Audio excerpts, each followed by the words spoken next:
kita belajar tentang turunan daripada fungsi logaritma, eksponen, parametrik, dan implisit. Jadi ini sebenarnya adalah lanjutan daripada turunan fungsi aljabar. Kelihatannya mungkin agak susah, tapi sebenarnya ini nggak terlalu susah. Jadi kalau misalkan kita lihat daripada rumusannya, ini sebenarnya diturunin dari limit ya. Jadi kalau misalkan mau tahu rumusnya dari mana, kita harus bisa nurunin dari limitnya. Untuk yang pertama, jadi kalau misalkan kita ngelihat turunan daripada fungsi logaritma, len itu sama dengan logaritma ya. Jadi maksudnya kalau misalkan kita mau belajar ini sama ini itu sebenarnya adalah satu kesatuan. Demikian juga dengan ini dan ini. Ini adalah fungsi logaritma, ini adalah fungsi len, ini adalah fungsi eksponen. Yang keduanya ini fungsi eksponen dengan bilangan pokok A, ini fungsi eksponen dengan bilangan pokok E atau logaritma natural atau bilangan natural. E itu adalah 2,72 sekian. Len itu sebenarnya adalah logaritma dengan basis E. Jadi kalau misalkan kita punya len X itu sama dengan logaritma. Logaritma itu kan ada basisnya kan, basis 2 lah, basis 3 lah, basis 4 dan seterusnya. Nah ini kita bisa tuliskan bilangan pokoknya itu adalah E. Kalau dia dalam bahasa Inggris, nulis E-nya itu ada di bawah seperti ini. Nah sekarang kalau misalkan kita mau nyari tahu turunan daripada logaritma, berarti kita harus hafal untuk rumus daripada turunan logaritma sendiri, yaitu adalah ini. Kalau misalkan kita punya fungsi seperti ini, terus kemudian dikali U aksen X. Sebenarnya rumus yang ini tuh juga sama ya.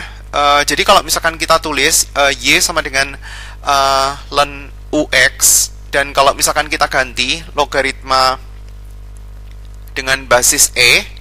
Nah, kalau misalkan kita mau menggunakan rumus ini, turunannya adalah 1 per UX dikali sama len E dikali sama U aksen X. Berarti ini hasilnya adalah 1 per UX dikali sama E logaritma E, karena len E itu kan sama dengan kayak gini kan, diganti dengan basis E dikali dengan U aksen X. Seperti yang sebelumnya kita sudah tahu bahwa kalau kita punya A logaritma A nilainya sama dengan 1 kan, berarti ini nilainya sama dengan 1, sehingga hasilnya adalah 1 per UX dikali sama U aksen X, sehingga memunculkan hasil seperti ini. Jadi kita ngafalin satu aja juga nggak masalah, yang ini aja. Nah ini juga sama. Jadi kalau misalkan kita mau nyari tahu turunan daripada eksponen, ini tetap sama, terus kemudian dikali len A dikali sama turunannya dia. Oke, sekarang kita coba ya. Kita punya logaritma dengan basis 2. Tadi saya tulisin ya, Y sama dengan A logaritma UX. Kalau kita mau cari turunannya, Y aksen, itu sama dengan coba kita lihat logaritma yang nomor 1 ya, 1 per UX dikali len A, 1 mana pen saya, 1 dibagi sama UX dikali sama len A dikali sama turunannya daripada fungsi UX nya. Sehingga kalau misalkan di sini kita mencari tahu turunannya adalah 1 per UX. UX itu dalam hal ini adalah ini. Jadi kita tinggal tulis pakai kurung, X kuadrat minus 3X dikali sama len A dalam hal ini adalah 2, berarti kita bisa tulis len 2 dikali turunan dari U aksen. Jadi maksudnya turunan dari ini berarti hasilnya adalah 2X min 3. Nah kita tulis penyederhanaannya sendiri, 2X minus 3 dibagi len 2 saya pindahkan ke depan, karena len 2 itu kayak seakan-akan angka dikali dengan X kuadrat min 3X. Jadi turunannya nggak terlalu susah. Turunan itu sendiri sebenarnya nggak susah, yang susah itu sebenarnya penyederhanaannya. Jadi bukan sesuatu yang susah sekali, tapi penyederhanaannya kita harus bisa tentang aljabarnya. Nah sekarang bagaimana dengan len yang nomor 2? Turunannya itu saya tulis di belakang supaya nggak susah. Y sama dengan len UX. Kalau kita mau nyari tahu turunannya, Y aksen adalah 1 per UX dikali sama U aksen X. Sehingga kalau kita mau nyari tahu turunan, Y sama dengan 1 per kita turunin ini dulu, karena ini adalah turunan daripada fungsi berantai. Kita turunin ini dulu. Kalau sudah, kita baru turunin dalamnya.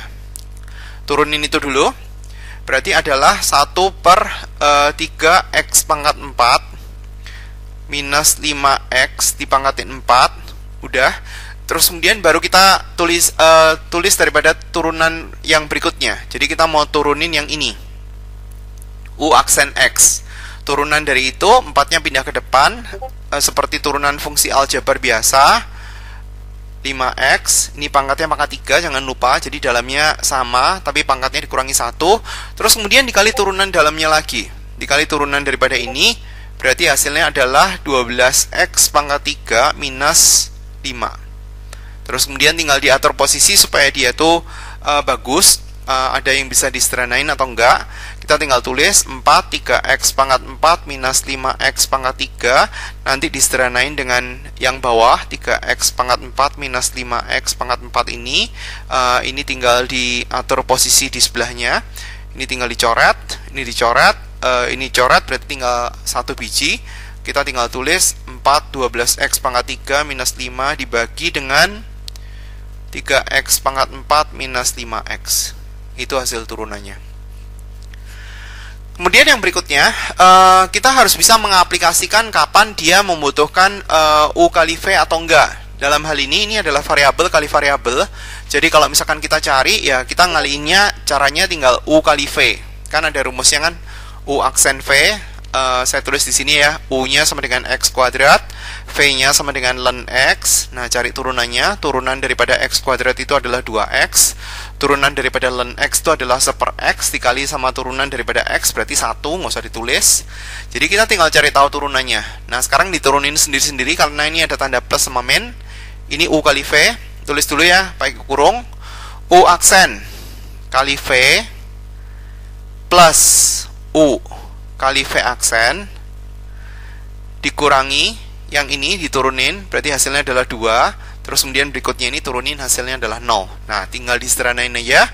2x dikali ln x ditambah sama x dikurangi sama 2. Nah, itu adalah hasilnya. Bagaimana sekarang kalau ln yang di dalamnya ada ln lagi? Ya sama aja. Kita harus turunin ini dulu. Berarti adalah 1 per ln 2x. Karena kalau kita punya y ln ux, maka hasil turunannya adalah 1 per ux dikali sama u aksen x.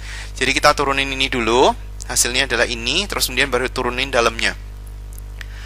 Turunan daripada ln 2x berarti tinggal dalamnya ini aja dikali sama turunan dalamnya. Turunan dalamnya berarti kita mau nyari tahu turunan daripada ln 2x, berarti hasilnya adalah 1/2x. Terus kemudian baru dikali turunan lebih dalamnya lagi. Hasilnya adalah 2.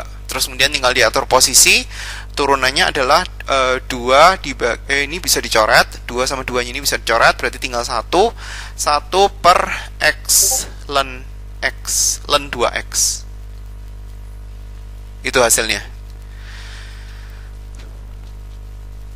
Kemudian contoh berikutnya adalah untuk turunan daripada fungsi parametrik. Fungsi parametrik ini adalah suatu fungsi yang dia itu mengarah ke variabel yang lain. Jadi maksudnya kalau soal-soal yang sebelumnya kan dia ada hubungan antara variabel x dan variabel y.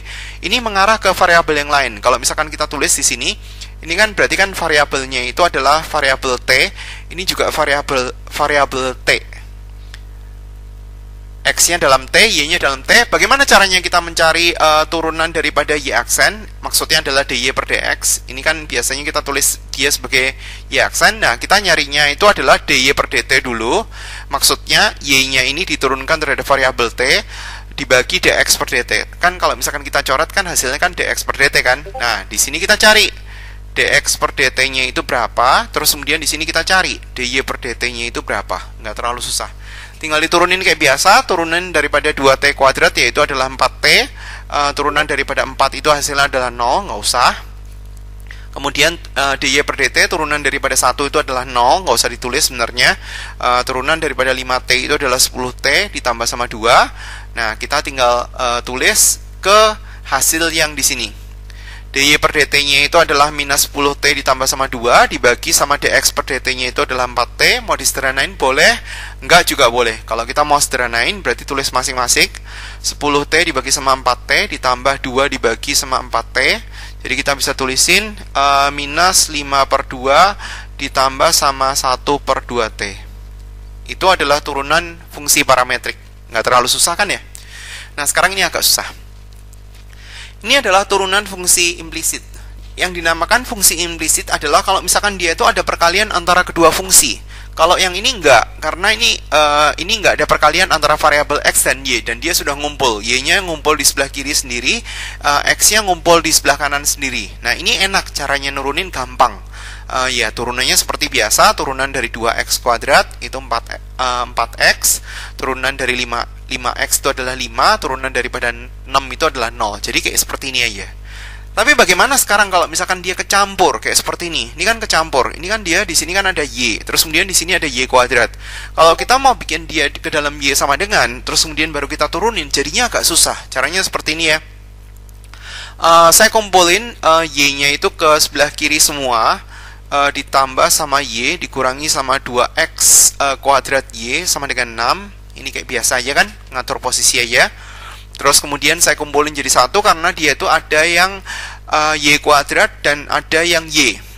Jadi y-nya kita kumpulin seperti ini, minus 2x kuadrat sama dengan 6. Nah, yang kita harus lakukan adalah dia harus dicari dalam satu variabel y. Jadi kita menggunakan kuadrat sempurna supaya dia itu bisa terjadi kuadrat sempurna. Koefisien daripada y kuadrat ini kita harus ilangin. Maksudnya ini itu harus dibikin jadi satu. Jadi y kuadrat ditambah sama y dikali sama 1 minus 2x kuadrat dibagi sama 5x sama dengan 6 dibagi 5x. Nah, sekarang ini kita harus kumpulin dia jadi satu dengan kuadrat sempurna. Masih ingat kuadrat sempurna? Kalau misalkan kita punya katakanlah x minus 2, kalau kita kuadratin kan x kuadrat minus 4x ditambah sama 4. Nah, sekarang kalau misalkan kita balik, misalkan x kuadrat minus 10x ditambah sama titik-titik. Nah, ini kalau misalkan kita jadiin satu variabel x bagaimana? Ini kan x-nya kan ada di dua tempat. Nah, kalau misalkan kita mau jadiin satu variabel, caranya seperti ini. Nah, dari sini mau ke sini, itu namanya adalah melengkapkan kuadrat sempurna. Nah, ini kalau misalkan kita mau melengkapkan kuadrat sempurna, berarti kita harus menambahkan suatu angka yang dia itu bisa membuat y-nya ini ngumpul jadi satu. Ya, lumayan susah karena di sini kan ribet kan. Jadi, kalau misalkan kita mau nurunin kalau kita mau bikin dengan cara yang sama seperti nomor 6, jadinya susah karena kita harus bikin agar supaya variabel y-nya itu ngumpul jadi satu. Nah, jadi alternatif lainnya adalah kita menggunakan turunan fungsi implisit. Nah, caranya gini. Kita punya y sama dengan 2x kuadrat y dikurangi sama 5x kali y kuadrat ditambah sama 6. Saya ambil contoh yang simple dulu ya, ambil contoh yang simple di sini aja deh. Misalnya kita punya x kuadrat ditambah sama 2x kali y sama dengan 3. Nah, kalau misalkan kita mau nyelesain ini, caranya adalah diturunin biasa, tapi pada saat kita nurunin y, itu harus ada tulisan y aksennya. Di sini, itu berarti adalah perkalian antara variabel dan variabel, karena di sini kan variabelnya ada x dan y, jadi kita anggap keduanya adalah variabel. Ini diturunin kayak biasa, berarti 2x. Terus kemudian ini diturunin, berarti kan kita harus pakai u kali v kan? Berarti ini adalah u-nya, ini adalah v-nya. Kan turunan daripada u kali v, y sama dengan u kali v, turunannya kan adalah u aksen kali v ditambah sama u kali v aksen. Ya, kita kerjain seperti itu. Oke, u aksen 2 kali v, y-nya nggak berubah, ditambah u-nya berarti adalah 2x dikali v aksen. V aksen itu berarti y-nya kita turunin, hasilnya 1 dikali sama y aksen. Ingat, setiap kali kita turunin y, maka dia ada y aksennya, bedanya di situ. Turunan daripada 3 hasilnya 0 ya. Nah, sekarang tinggal dibuka jawabannya. Kemudian kita harus bikin supaya y aksen sama dengan, jadi maksudnya ini misah sendiri. 2x kali y aksen sama dengan minus 2x minus 2y. Kita bagi 2 dulu, y aksen, atau ini biarin dulu. Kita bagi 2 berarti minus x minus y. Nah, sekarang baru kita cari tahu y aksennya. Berarti minus x minus y dibagi sama x. Nah, itu jawabannya. Kemudian bagaimana kalau misalkan yang soal ini? Ya sama aja. Di sini berarti kan variabelnya ada 2 kan, x sama y. Berarti ini u kali v, ini juga u kali v. Ini berarti enggak. Itu karena variabelnya cuma y aja. Nah, sekarang kita cari ya hasilnya. Yang tadi nggak usah dikerjain lagi ya, karena kan dia hampir mirip-mirip dengan yang ini. Saya kerjain yang ini aja. U aksen U kali V. Ini U kali V. Ini juga U kali V. Tapi karena dia adalah U sama V yang berbeda, saya nggak tulisin ya. Pokoknya langsung aja. U aksen 2 kali V. Ini kan nggak ada perubahan. Ditambah sama U kali V aksen. V aksen berarti maksudnya kita mau turunin daripada Y. Turunannya 1 dikali sama Y aksen. Jangan lupa, karena kita mau turunin daripada Y-nya. Terus kemudian bagian yang tengah, U aksen, berarti maksudnya turunan daripada 3x kuadrat, berarti adalah 6x, dikali sama V, berarti Y pangkat 3, ditambah sama U, 3x kuadrat, dikali V aksen. V aksen berarti kita turunin Y pangkat 3, berarti adalah 3Y pangkat 2, dikali sama Y aksen. Karena kita lagi turunin Y kan, ditambah dengan turunan daripada 16Y, berarti 16, dikali sama Y aksen. Sama dengan turunan daripada 4 itu adalah 0. Nah, sekarang kita buka kurungnya. 2Y ditambah sama 2x kali Y aksen, ditambah 6x kali Y pangkat 3, ditambah sama berapa nih? Agak banyak ya. 9x kuadrat Y kuadrat Y aksen, ditambah sama 16 Y aksen sama dengan 0. Nah, sekarang Y aksennya dikumpulin jadi 1, yang nggak mengandung Y aksen dipindah sisi. Dipindah sisi ke sebelah kanan. Y aksennya ada di sini, di sini, di sini. Ini nggak ada, berarti ini pindah tempat. Ini pindah ke sebelah kanan. Minus 6 kali X kali Y pangkat 3. Y aksennya ada di 3 tempat. Nah, sekarang kita faktorin. Berarti 2X ditambah sama 9X kuadrat Y kuadrat ditambah sama 16. Nah, sekarang kita siap untuk mencari Y aksennya. Tinggal dibagi ya. Minus 2Y minus 6 kali X kali Y pangkat 3 dibagi dengan 2X ditambah sama 9X kuadrat Y kuadrat tambah 16. Nah, ini yang paling ribet, turunan fungsi implisit. Sekarang kita latihan ya.